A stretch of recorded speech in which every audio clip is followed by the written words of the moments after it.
Lauren Agee has literally fallen off the face of the earth in the middle of the night. I immediately thought, there's no way that she, of all people, could go missing because she does not go unnoticed. The striking 21-year-old last seen sleeping in a hammock 90 feet above Center Hill Lake in Tennessee. Something happened up there. Lauren, her high school friend Hannah Palmer, Hannah's new boyfriend Aaron Lilly, and one of his buddies, Christopher Stout, had been partying all day at a popular wakeboarding competition. She was outgoing, bubbly, just full of life, like she didn't know a stranger. Chris Yarchuk, a police detective from a nearby county, was working security for the event and remembers chatting briefly with Lauren and her friends. And what did you think of the people she was with? They were quiet and reserved. They weren't nearly as outgoing as Lauren was. Yarchuk can't forget the nervous feeling he had watching Lauren and her friends canoe over to the cliffside campsite around 2:30 in the morning.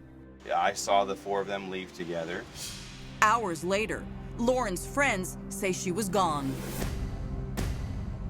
When do they say she disappeared? They say when they woke up Sunday morning, her shoes, her cell phone, and her stuff, basically, was under the hammock. Here's the baffling thing. There are only two ways to get down the cliffside camp. The first option is by rope, down a treacherous drop through a maze of trees, bushes, and, oh yeah, snakes. The second way down, even more dangerous, hurling yourself off the other side of the cliff, hoping to hit the water 45 feet below, while missing the jagged rock buried beneath the surface. That they could have said, hey, our friend is missing. Can you help us look for her? They didn't do any of the things that normal friends would do. Instead, Hannah told authorities, oh, she must have went back to the bar. and that's why they never reported her missing. They just went on about the day and Wakefest and everything. But 2 hours away in Nashville, Tennessee, Lauren's mom hasn't heard from her daughter, and she's a nervous wreck. At what point did you panic? Sunday morning, I started calling and calling and calling, and there's no answer. Sherry had no idea she'd never speak to Lauren again. Two fishermen find Lauren's body in a cove. When you got here, where was she? She was just ahead of us here, face down. Officer Yarchuk was first alerted by Dina and Harry Elder, who work at the marina. So only 4 people knew that there was a body back there. That's correct. But before Yarchuk can even get to Lauren's body, something bizarre happens. Aaron was in a canoe paddling over there, and he says to me that, you know, that could be one of our friends over there. And I think it's odd because we haven't publicly announced anything about a person in the water. So if only 4 people knew that there was a body back there in the cove, how in the world did anybody else know that? I don't know how they knew that. I came around the corner in the pontoon that day and started right back in the cove, and you know, before I even got halfway there, I could notice the bright pink color in the water. Lauren's body was out of Yarchuk's jurisdiction, but he has the feeling this could turn into a crime scene and instinctively makes mental notes. I noticed a bunch of trauma and blood in the back of her head on her left side and her shoulder area.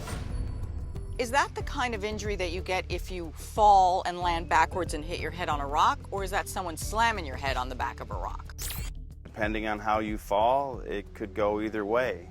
Officer Yarchuk also notices what he believes to be a bite mark on her chest. I suggested that they do a rape kit on her. All we could think of was that somebody's life was getting ready to change. And the mom was probably at home cooking supper, waiting for the family to get together. And we knew that wasn't going to happen. Sherry Smith is that mom. Nearly 12 hours after her daughter went missing, Sherry gets the devastating news from a DeKalb County Sheriff's deputy. He said, I just want to tell you that your daughter didn't make it. She's dead. My gut told me, I said to him, first statement, where are the people she was with? And he stepped back and he looked at me and he said, we have them, we're questioning them. All three are briefly questioned, then released. They think she fell in the middle of the night and drowned into the water. The coroner finds Lauren's blood alcohol level to be twice the legal limit. No rape test is conducted, and her body's never swabbed for DNA. With that, the sheriff closes the investigation. And they've ruled it what? Actually, the incident report says drowning. Did you believe that was possible? You believe law enforcement. You do. But my gut feeling was telling me different. Lauren's story may have ended here, but there was also something eating at Officer Yarchuk's gut. That somber vision of Lauren floating in the water. Do you think she drowned? How do you think she died? I know she didn't drown. People that drown sink. That's right, floating. And the autopsy shows there was no water in Lauren's lungs. There was also something else Officer Yarchuk couldn't get out of his head, an autopsy photo. There's an imprint on the stomach.